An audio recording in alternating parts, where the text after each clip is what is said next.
Pag-uwi mo ay saka mo lang buksan yan, okay? Sige po, maraming salamat po. Wala ka naman, mag-iingat ka sa iyong pag-uwi. Kayo din po.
Ano kaya ito?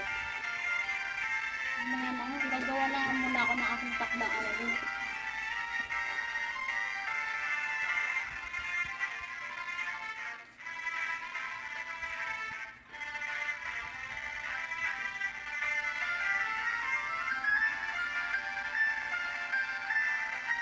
Ano ba naman? Ang daming lumalabas na article tungkol sa dapitan. Nakakalito tuloy.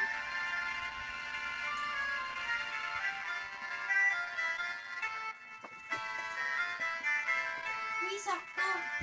Nabili pala ng dapitan nito.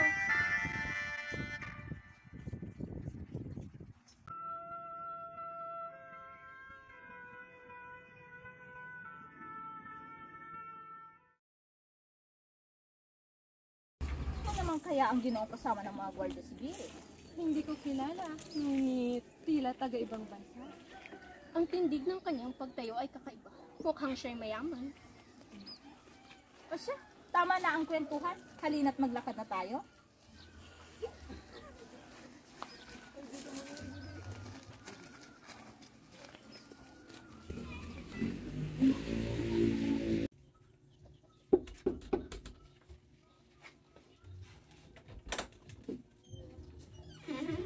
Magandang umaga. Ako nga pala si Dr. Jose Rizal. Isang mapagpalang umaga, Ginoo.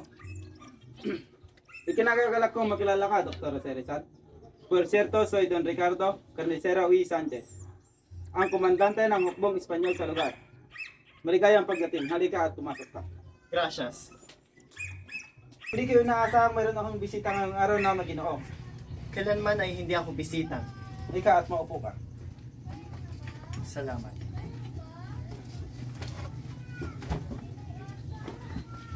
Sinabi ng gobyerno na pumarito muna ako. Pinatapon nila ako sa madaling salita ay isa kong bilanggo. Nasaan si Rizal? Naroon sa sala, kasama niya si Don Ricardo.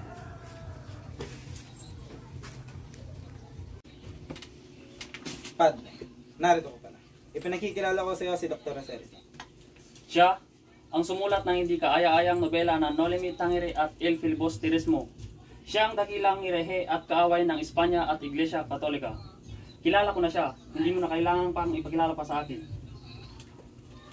Dr. Rizal, nais ko lang ipaalam sa iyo na ayon sa nakasulat ay maaari kang mamili ng iyong titirahan. Maaari ka sa kumbento o kaya naman sa gobernador tumira. Sa kumbento, hindi maaari. Mangyayari lamang ito kung susundin niya ang ilan sa mga kondisyon. Una, kailangan niyang pagsisihan ng mga kanyang sinabi tungkol sa relihiyong Katolika. Kailangan niyang ihayag na iniibig niya ang Espanya. Pangalawa, kailangan niyang gumawa ng santo ehersisyo at confession general. At panghuli, kailangan niyang magpakita ng mabuting asal sa relihiyong Katolika. Hindi ako papayag sa mga nais mong kondisyon.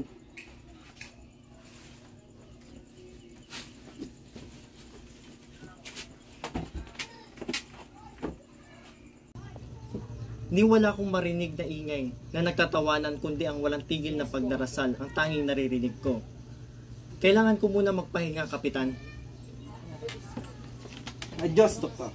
Hanggang sa muling pagkikita. Maraming salamat. Mag-ingat ka pala.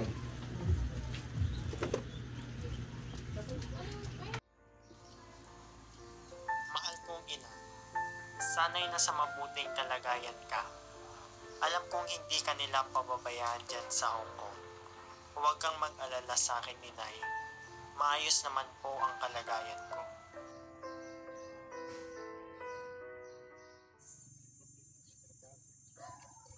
Ang Pilipinas ay nangangailangan ng reforma at ang nilalaman nito ang pagpapaabot ng hinaing ng mga Pilipino sa Espanya. Maganda ang nais mong plano, Don Pepe. Maasahan mo ako sa mga ganyang bagay.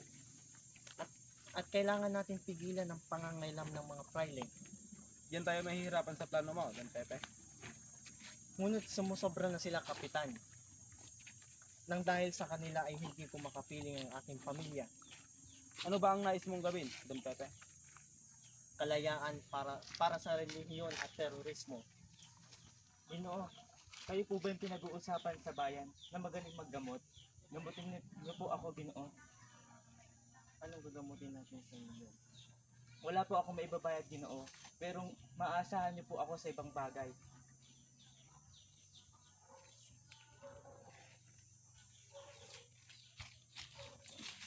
Halika at gagamutin kita.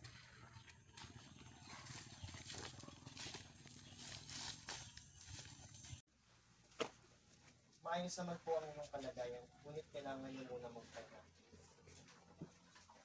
Maraming salamat po.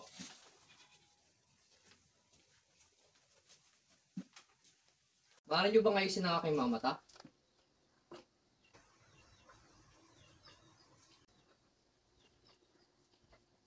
May asawa ka na ba, Ino? Oo, doktor. Bakit kailangan mo pa magpagamot kung may asawa ka na? Sa katunayan nga, doktor, siyang may kagustuhan nito. Upang hindi na ako tumingin sa ibang babae, doktor. O sige, gagamutin natin yan. Salamat, doktor.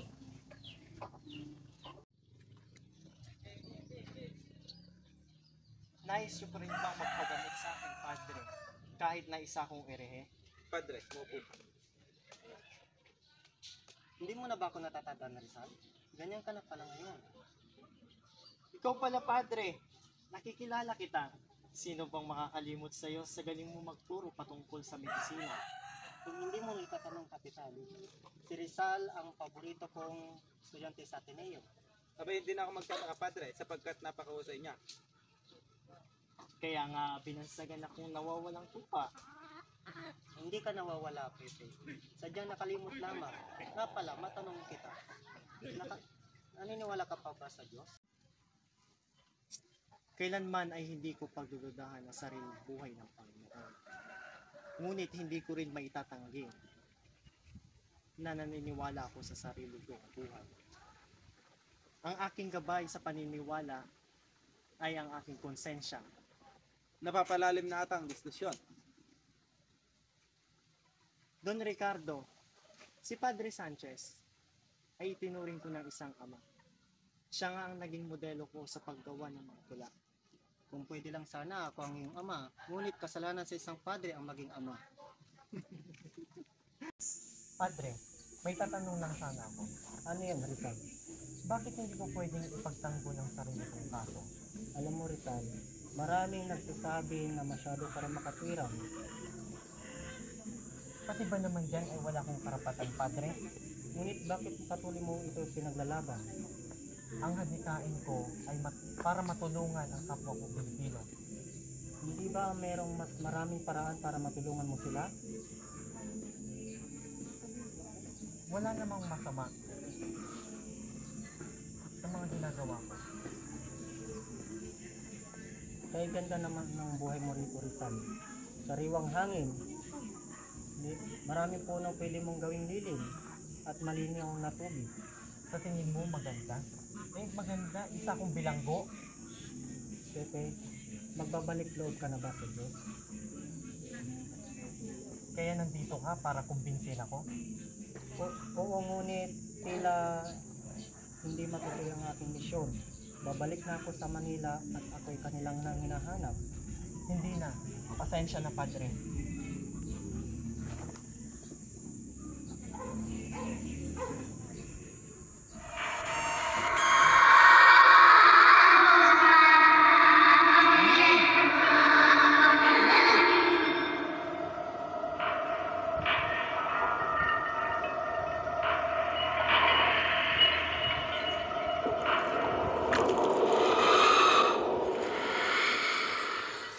Inay! Inay.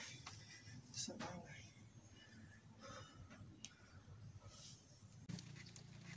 Don Ricardo, napanaginipan ko ang aking inay.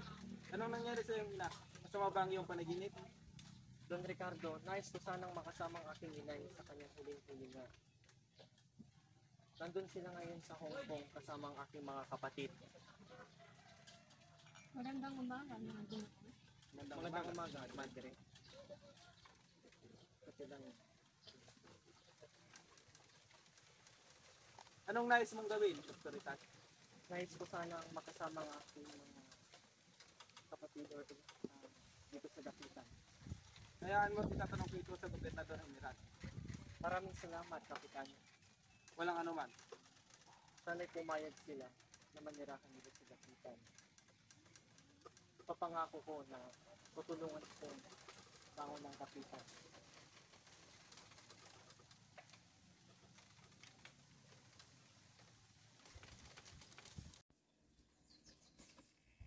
Buenos dias, Rizal. Magandang umaga, Padre. Malawak pa lang iyong taniman. Nabili ko yan sa halagang 8 pesos at napalalunan ko yan sa loteriya, Padre. Kaya pala, napakarami ng iyong pananim. Oo, Padre. At kung titignan mo sa malayo, ang mga puno ng mangga, lansones at santol, ako lahat ang nagtanim dyan. Hindi ka lang pala isang magaling na pintor, makata na doktor, isa ka rin palang magaling na labrador, tagahukay at tagabungkal ng lupa.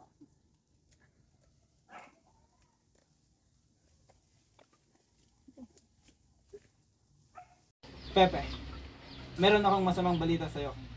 Ano yun, Don Ricardo? Hindi pinayagan ang iyong petisyon. Ano ang dapat kong gawin? Kailanman ay hindi ko sinabi ang pang-aabuso ng mga praile. Alam kong naiinis ka, Pepe. Pero kailangan mong maintindihan at huminahon. Alam kong binabantayan mo ako, Don Ricardo. Kailanman ay hindi ko sinabi ang patungkol sa dalawang nobela. Pati pa naman ang makapiling ko ang aking pamilya ay pinagkakait nila. Don Pepe, baka nakalimot ka na sa iyong estado. Hindi ko nakakalimutan na ako isang preso. Huwag mong sabihin na ikaw isang preso lamang, Pepe. Dahil para sa akin, isa kang kaibigan. Ginawa ko naman ang lahat para matulungan ka. Pero hindi ko hawak ang kapalaran ng iyong buhay. Kaya pasensya ka na, amigo.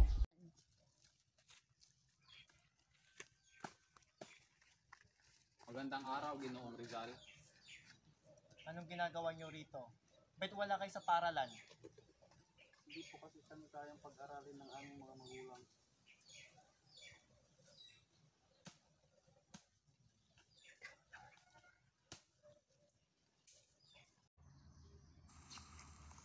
Senyor, nasasabik na akong makita ka at mamasyal sa Europa, ngunit hindi ko pwedeng iwanan ang mga bata rito. Nauhaw sa kalaman, ngunit wala silang pera upang matuto. Kaya naman napagdesisyonan ko na tulungan sila. Siguro matagal-tagal pa ulit tayong magkita. Binabalaan ko kayo mga kapatid, na huwag kayong magpoto sa mga irehe dahil wala silang alam. Sa mga magulang na nandito ngayon, bantayin nyo ang inyong mga anak. Huwag nyo silang ilapit sa mga irehe dahil wala silang mabuting patutunguhan.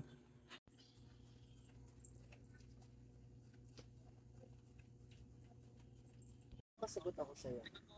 Kung ang isang piraso ng mangga ay nagkakahalaga ng 3 piso, magkano ang halaga ng 2 dosena? Huwag kang magpilang sa daliri mo, Minerva. Lahat po ay 36, maestro. Magaling, Minerva. Magandang araw, Ginoong Rizal. Tuloy kayo. Anong may paglilingkod ko sa inyo? Nais ko po sanang ipasok ang aking anak pagsusuli ko sa inyong paaralan. Alam niyo na po ba ang regulasyon? Na libre ang pag-aaral, ngunit kailangan nila magtrabaho at matulog dito sapagkat malayo pa ito sa kapilasnan. Opo, naiintindihan ko namin. Ngunit ito lamang po ang tanging paraan na aking may papamana sa aking anak. Magalit na po si Padre Obac, ngunit buo na po ang aming desisyon. Sige, tatanggapin ko ang iyong anak.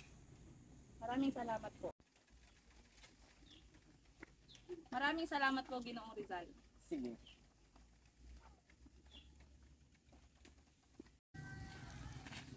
Ikaw, Joselito, hindi ka ba natatakot sa mga padre? Wala naman akong ginagawang masama. Kaya ba't ako matatakot? Sa mga tiyanak. Balita ko, maraming aswang at tiyanak dito.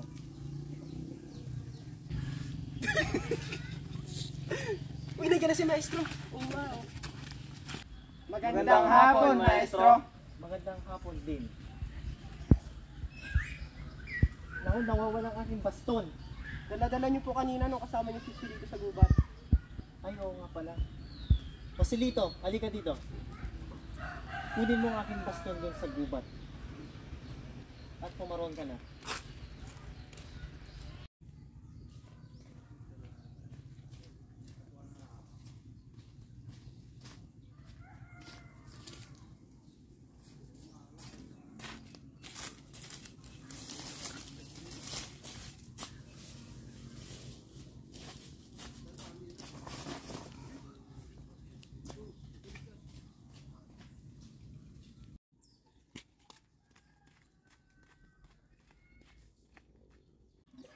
Ito na po ang basta nyo, Maestro. Oh, parang nakakita ka ng multo. Wala po, wala po. Natakot ka no, Silito? Akala mo, tiyanak at saka aswang? Duwag si Silito, Maestro, duwag! Duwag! Ano bang problema nyo? Nagawa ko naman ang pinapagawa ni Maestro ah.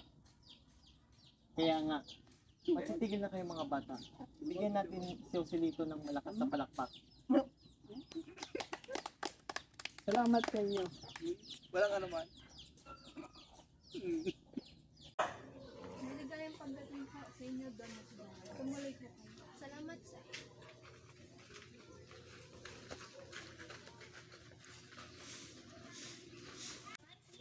Mga bata, ang aking ina na si Fedora at ang aking mga kapatid, sina Trini, Narcisa at Maria. Good afternoon, ladies. Welcome to the Pitan. We hope that you will enjoy your stay here. Yes, we will enjoy our stay here because Rizal is here. Thank you, mga iho. Halina't umupo na tayo.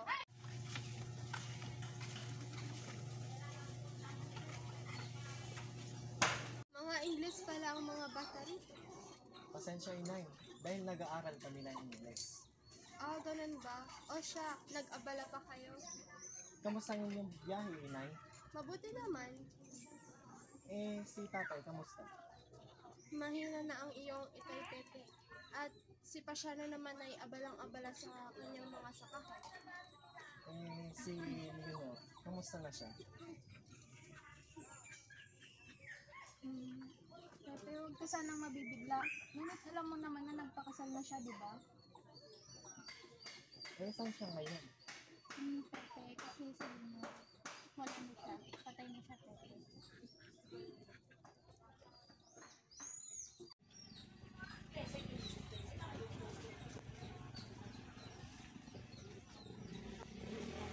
Napakaganda naman dito, Pepe. Tahimik at sariwa ang hangin. Oo, inay. Makikita mo ang tunay na ganda kung may yayos natin ang iyong mata. Nakikita mo ba yun, inay? Oo, Pepe. Yung nasa kanan ay paaralan. At yung katabi niya ay manukan at pagamutan. Ang dami ka na palang naipundar dito, Pepe. Kaysa naman ako tumunganga at maglukmok dito. Masaya ako at marami kang natutulungan dito.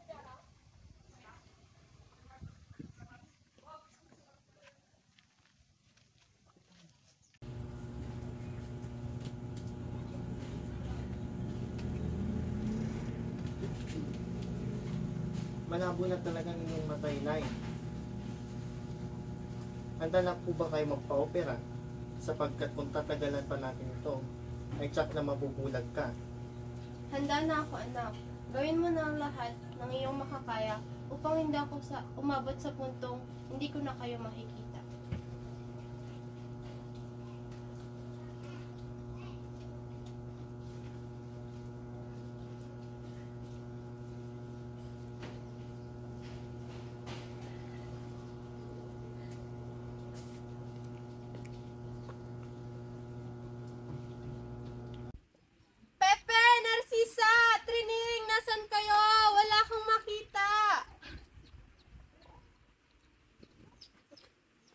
Inay, bakit niyo tinatanggal? Hindi pa po pwede. Wala kasi akong makita anak eh. Ganyan talaga ang bagong opera. Yun na nga sinasabi ko eh. Pasaway na naman kayo. Ikaw rin, Pepe. Mag-iingat kayo dito ha. Kumain kang mabuti. Narcisa, ikaw nang bahala sa kapatid mo ha. Makaasa ho kayo, inay. O siya, lalakad na kami. At baka mahuli pa kami sa biyahe. Paalam, Pepe. Paalam Inay, ingat po kayo.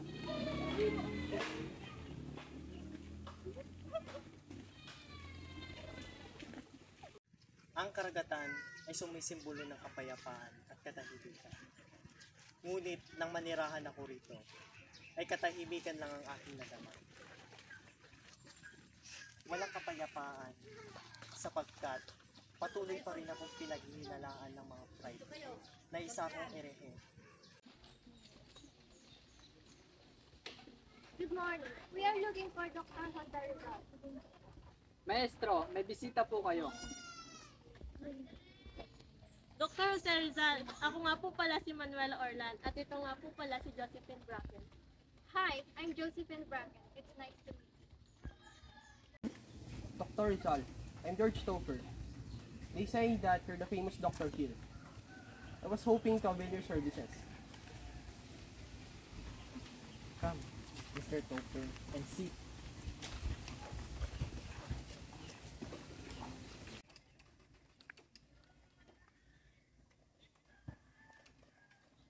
Silito, dalhin mo muna sila sa kubo.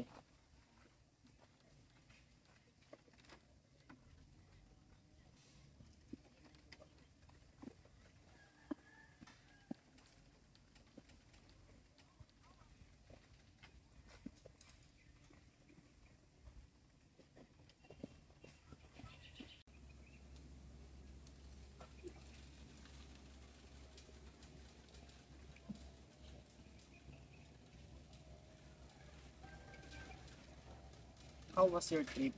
Are you tired? Not exactly.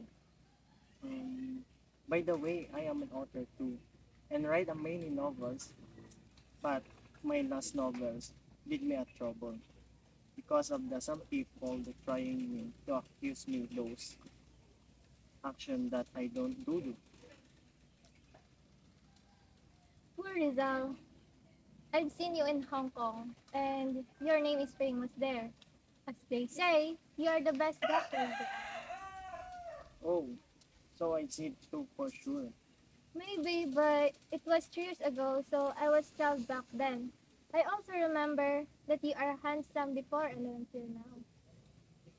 You're kidding. Yet you are so beautiful. You are a man of the world, Dr. Jose Rizal, and you inspire so many youth. Here we are. Goodbye. And goodbye.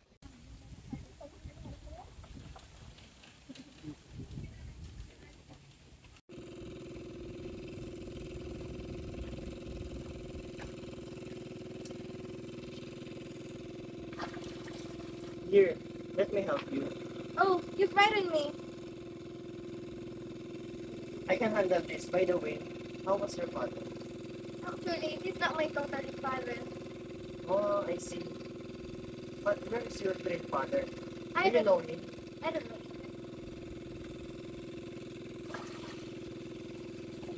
School now.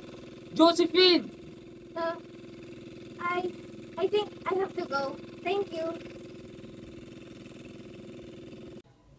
Where's my water? Here, Papa. I miss your kiss and hugs. Come and sit beside me.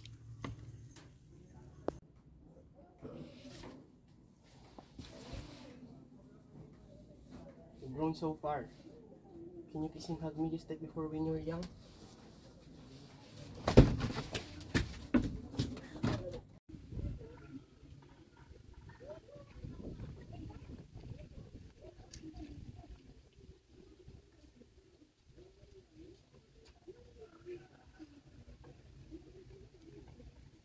Mr. Topper, I would like to ask your daughter to be my girlfriend. She's young. She's only 18. And I'm not okay with that. But I love your daughter, Mr. Topper. You're not going to take my eyes. You're taking Josephine away from me. No, stop!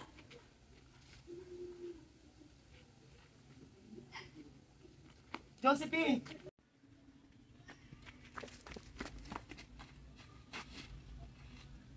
I'm sorry. I can't leave him like that. He needs me. Are you coming back? I don't know.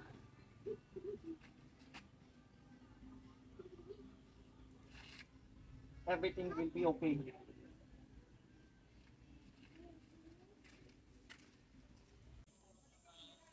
Mga bata, may nais sana akong ipasagot sa inyo. Isalin niyo to sa wikang Pilipino. What is your name? Sino gustong sumagot? Magandang araw, Mang Pepe. Magandang araw din. Mga bata, pumaroon muna kayo.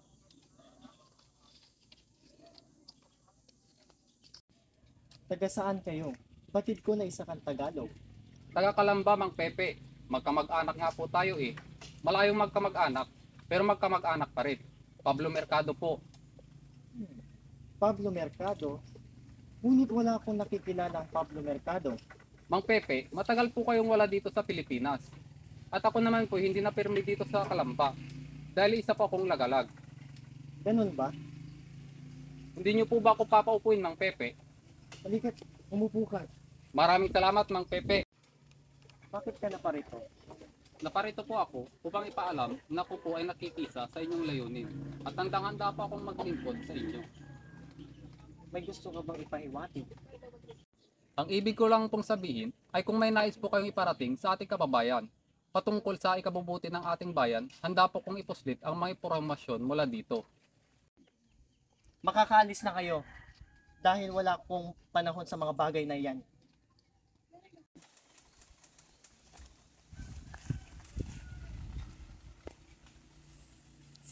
Sino ka ba talaga? Ako si Florencio Namanam at ang mga praile ang nag-utos sa akin upang pumarito. Ano bang balak ninyo? Aray! Inutusan ako ng mga praile upang paslangin ka. Aray ang aking kamay. Maestro, totoo po ba na isa kang mason? Hindi ko ikinakailangan mga pabili. Totoo po ba na ang mga mason ay naglalagay ng prosipyo sa loob ng kanilang sapatos na tinatapakan nila ang Kristo? Saan mo yan nalaman? Sinabi po ng mga pare sa aming magulang. Nasubukan mo na bang maglagay ng butil ng mais sa ilalim ng iyong sapatos? Di ba masakit? At bakit naman ako maglalagay ng crucifix sa ilalim ng aking sapatos?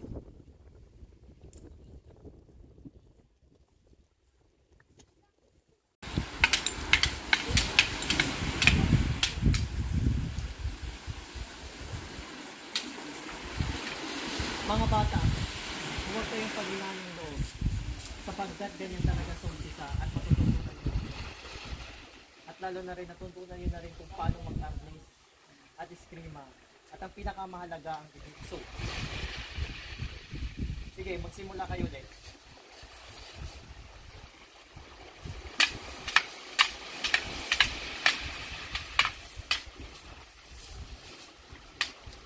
Magaling. Maestro! Binibining Josephine!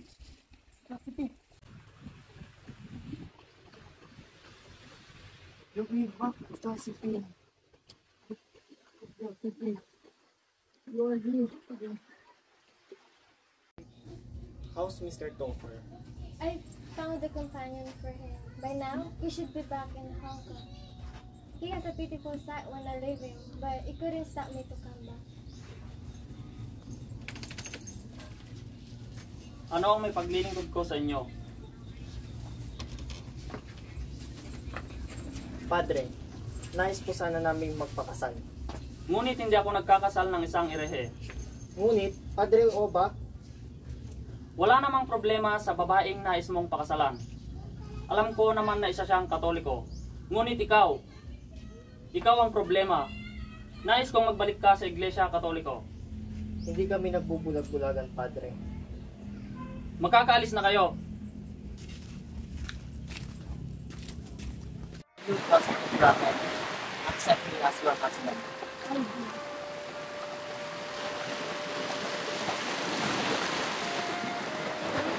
Okay, guys. why. And I would say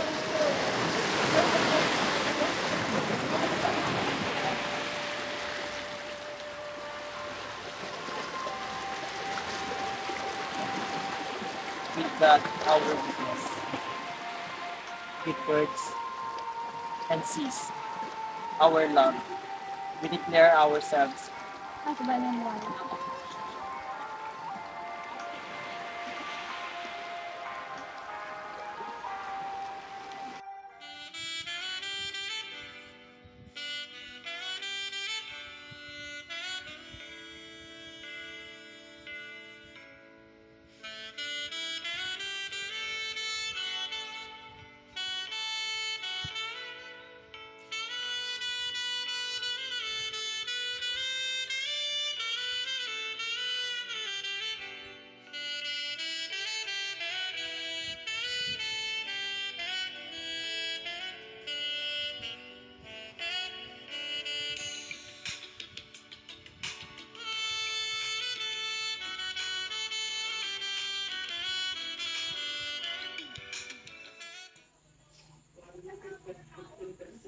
I love you, Rosie. I love you too, Joe. Sinabi sa banal na kasulatan na huwag makikiapid sa hindi mo asawa. Ang sinumang nagsasama ng walang basbas ng simbahan ay kasalanan sa ating Panginoon. Ang apoy ng impyerno ang naghihintay sa kanila. Mga kapatid, alam niyo na kung sino ang aking tinutukoy. Alam ninyo kung sino ang nagsasama sa banig ng kasalanan. Kaya naman, huwag ninyong hayaan na ang inyong mga anak ay maipayruwara. Iligtas nyo sila sa tukso. I have no plan to get married from anyone else. But you don't understand. I'm just adding into your problems. Maybe it is better if I leave. Do you know that people thought highly of you before I came into your life? But now, they say, we are living in sin. My mother say, it's better to live this way of the grace of God than to be married in a mortal sin. Your mother speaks beautifully. In fact, I can almost forget what the priest talks about you in church. But other people, they was frightened what the priest said. Maestro, maestro, maestro. Do you hear something?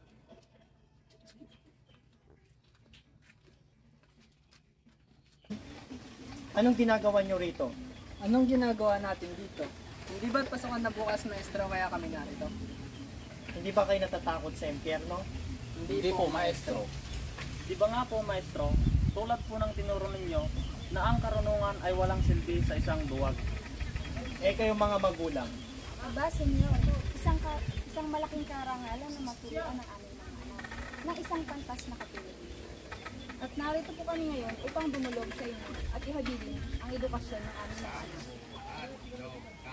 Mabuhay si Senyor Jose Rizal! Mabuhay!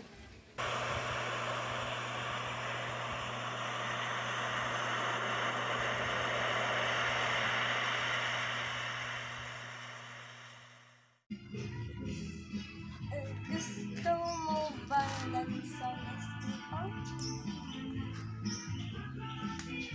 Ayaw ng lansones. Gusto santol. Santol? Tignan.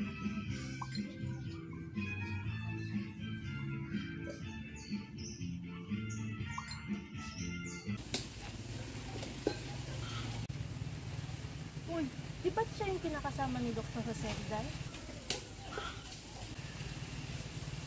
Siya nga yun at ang sabi-sabi ay magdadalang tao na siya. Ay naku, hindi lang sabi-sabi kasi totoong nakita natin siya.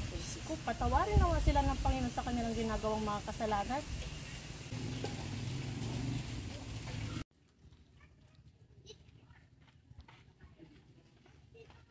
Mabuti naman at nakarating ka na.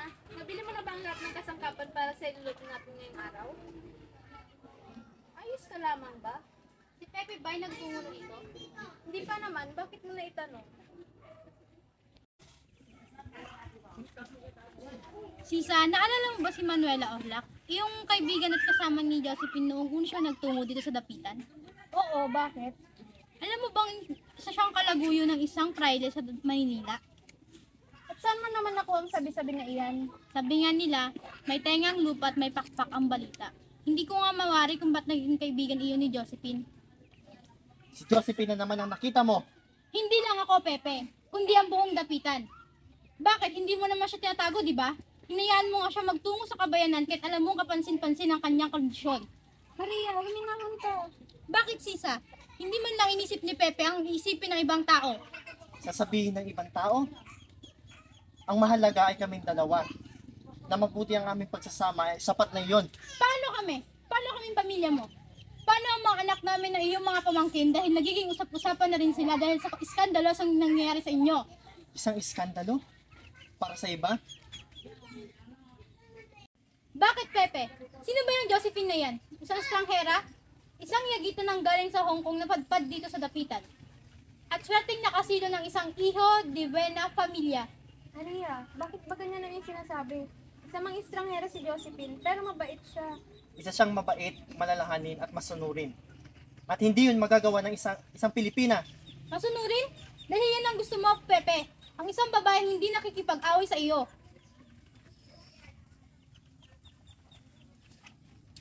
Bakit, Pepe? Hindi mo ba napapansin? Ang higpit sa'yo ng mga otoridad. Ano? Anong ibig mong sabihin? Mismong kami mga pamilya mo ay hindi makalapit sa'yo. Ngunit yan si Josephine, walang kahirap-hirap sa pumasok dito sa dapitan. Si Manuela Orlac ay kaibigan ni Josephine at hindi lamang siya basta isang kalaguyo ng isang praile. Isa siyang espiya. Espiya siya ng mga praile. Maria. Hi, Joe. How's your day? Tell me the truth! Joe, you're hurting me. You're hurting me. Who are you? Really? Sino ka ba talaga? Joe, please listen to me. Confess now, Josephine! Okay, but please, Joe, listen to me. It is true that Manuela Orlac is the mistress of a prior, and she is also a spy. We are, but... You? You are a spy and you are here to deceive me and to betray me? But, Joe, I didn't do the plan because I fell in love with you. Liar! You are lied to me! Joe, please forgive me, please. Tama na! Joe, please, come back. Joe, help me. Josephine! Pepe! Pepe! Si Josephine! Si Josephine at ang mga bata! Ayun na, malapit na. Ire! Ah! Sige pa, Ire!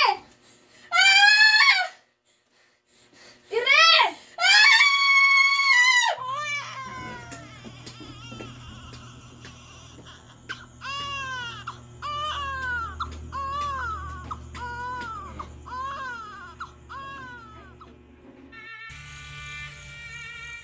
Paalam ano.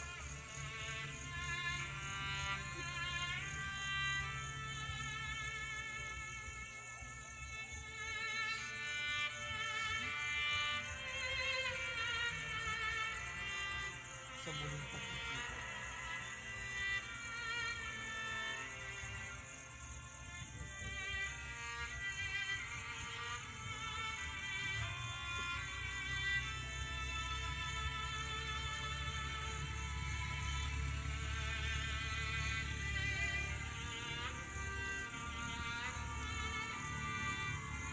Gabayan mo ang mga kapatid mo at lalo na ang iyong ina. Paalam mo.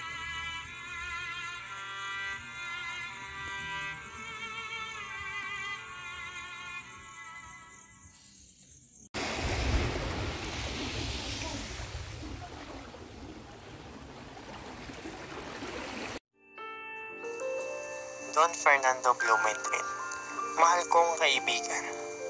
Ang hanging amihan na umiihip dito ay tanda na malapit na akong lumaya, pero tuda ako.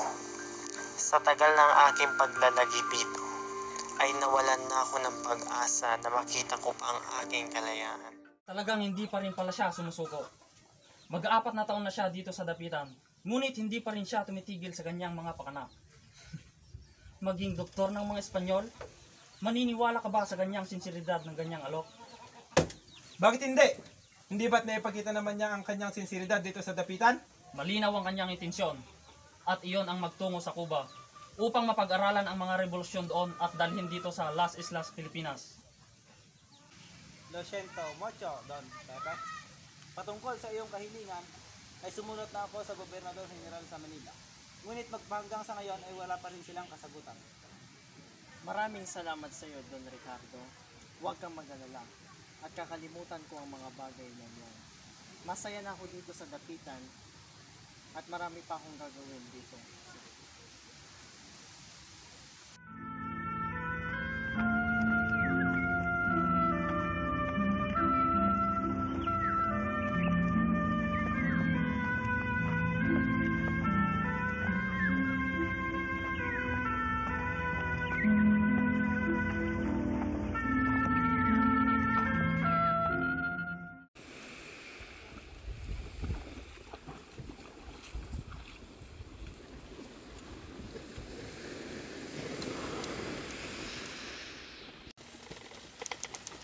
Maraming salamat pa rin, Doktor, at kinararangal ko na isang doktor sa lang isa.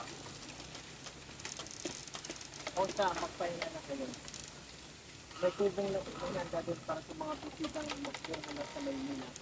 At mamayang gabi ay panaunin ko kayo sa hapunan. Maraming salamat, Doktor. Mag-iingat kayo.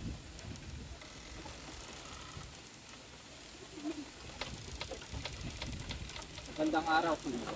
Maaari ko ba kayong makausap mamaya sa punan? Maaari naman. Ang tunay kong pangalan ay Pio Valenzuela. At tulad mo, ako'y manggagamot din. Nakikilala kita, Don Pio. Ang kaibigan nating bulag ay sinama ko lamang upang hindi magduda ang mga otoridad. Ang tunay naming misyon ay hindi ang kanyang bulag na mga mata, kung hindi ang iyong mga matalas na paningin. Matalinhaga ka talagang magsalita, Don Pio. Malinaw ang iyong mga mata, Dr. Rizal. Malinaw mong nakikita ang mga nangyayari sa ating bayan. At dahil dyan, gusto naming hingiin ang iyong payo. Sige, handa akong makinig. Naaalala mo pa ba nang ikaw ay pinatapon? May 4 na taon nang nakakaraan. Mahirap kalimutan ang pangyayari yun, Don Pio. Noong lumabas ang balita, may 4 na taon nang nakakaraan. Noong araw din na iyon, ay tatag ang isang lihim na samaan. Ang samang tinutukoy ko, Dr. Rizal, ay ang kataas-taasan, kagalang-galangang katipunan ng mga anak ng bayan. Ang layunin ng samang iyon ay pagtanggol ang kalayaan sa aktibong revolusyon. Maging ako ay kasapi rin ng samang iyon. Bunga kami ng iyong mga nobela at ikaw ang aming inspirasyon. Hindi ko hinangad dyan. Hindi pa handa ang Pilipinas sa isang revolusyon. At hindi pa ilog ang sitwasyon. Asan kayo kukuha ng mga armas? Sa mga kaaway. Sa 4 na taon, ganyan ang ginawa nyo para sa pagkuha ng mga armas. Aaminin ko, hindi pa rin sapat. Kausapin nyo ang mamamayan dahil silang may kakayanang bumili ng armas at magpatulong na rin kayo sa siyentipiko at militar upang maturuan kayo sa disiplinadong paraan. Ngunit paano ka, Dr. Rizal? Nananahimik na ako dito.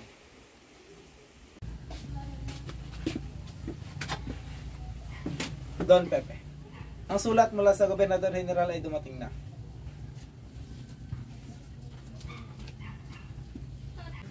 Pumayag na ang gobyerno ng Espanya na manilbihan ka bilang isang doktor sa Cuba.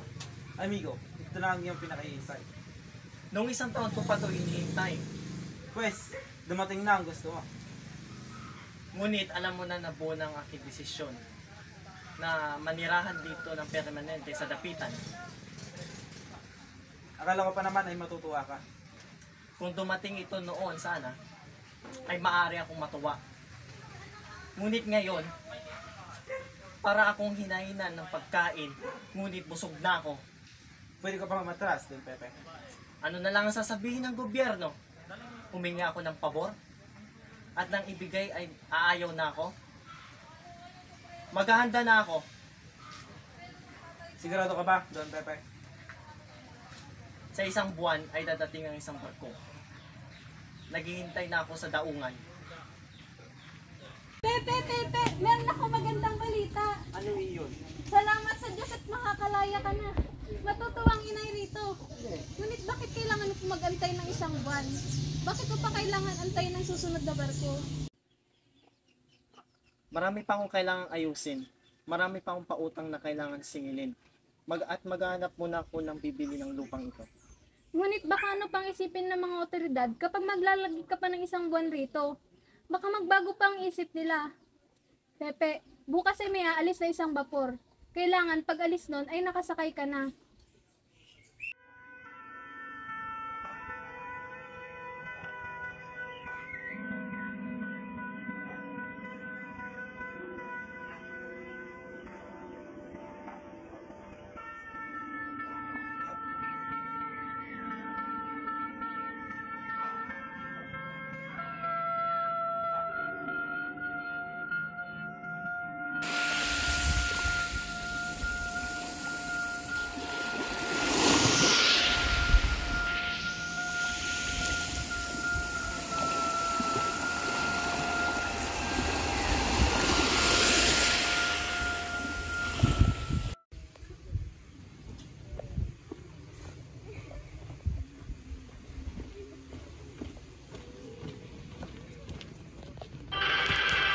Presto!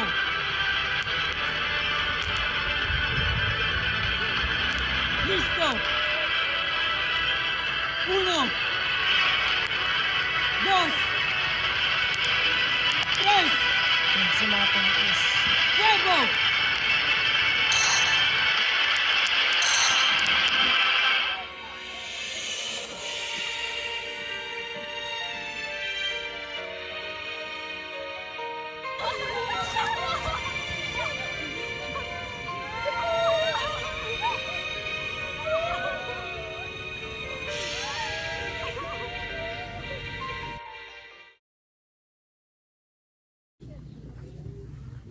Farewell, dear fatherland, land of the sun terrace, pearl of the Orient seas, our heaven lost. Gladly now I go to give thee this faded life's best, and were it brighter, fresher, or more blessed, still would I give it thee, nor count the cost. On the field of battle, need the frenzy of light. Others have given their lives, without doubt or heed. The place matters not, cypress or laurel or lily white, scaffold or open flame, combat or martyrdom's flight. Peace ever the same, to serve our home and country's need. I die just when I see the dawn break, through the gloom of night, to herald the day. And if color is lacking my blood, thou shalt take, poured out at need for thy dear sake, to die with crimson the waking ray. My dreams when life first opened to me, my dreams when the hopes of youth beat high, were to see thy love face, O gem of the Orient seas, from blue and grief, from care and sorrow free. No blush on thy brow, no tear in thine eyes. Dream of my life, my living and burning desire. All hail, cries the soul that is now to take flight.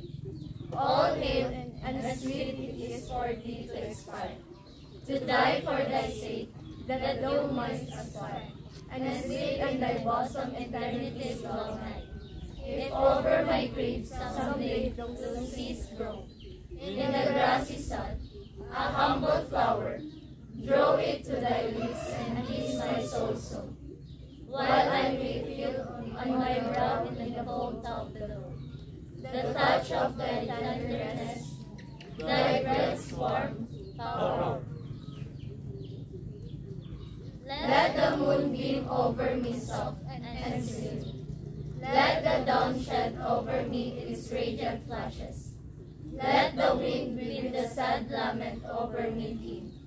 And if on my cross a bird should be seen, let it thrill the red skin of peace of my ashes.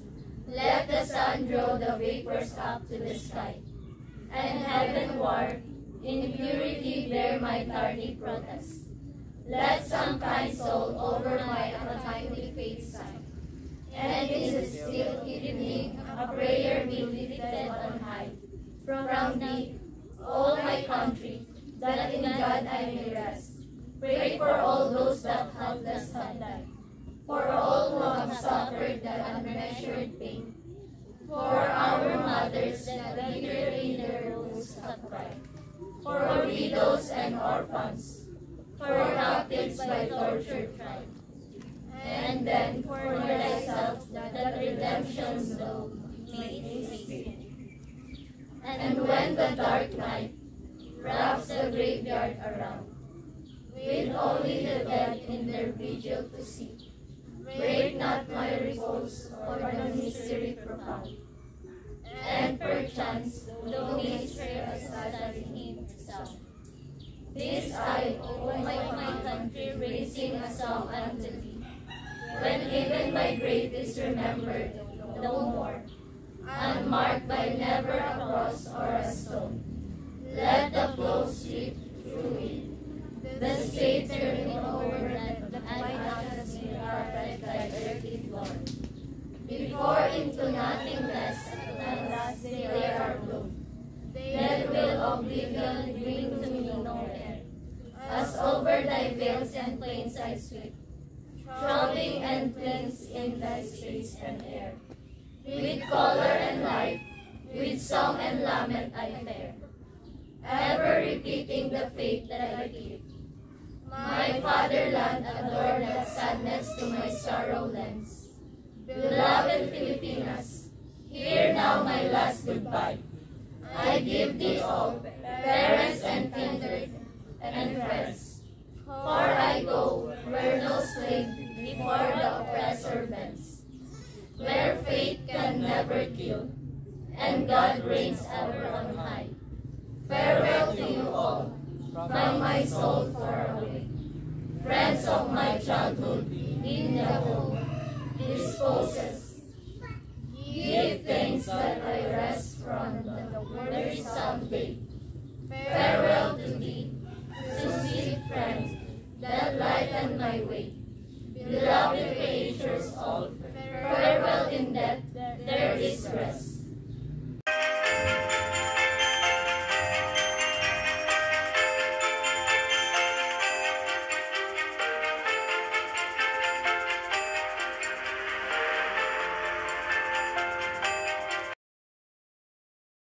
Ano?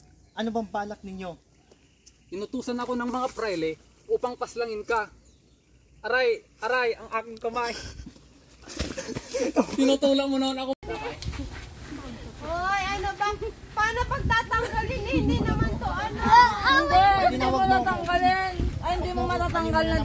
Pepe, Narcisa, Trining, nasan kayo? Wala akong makita.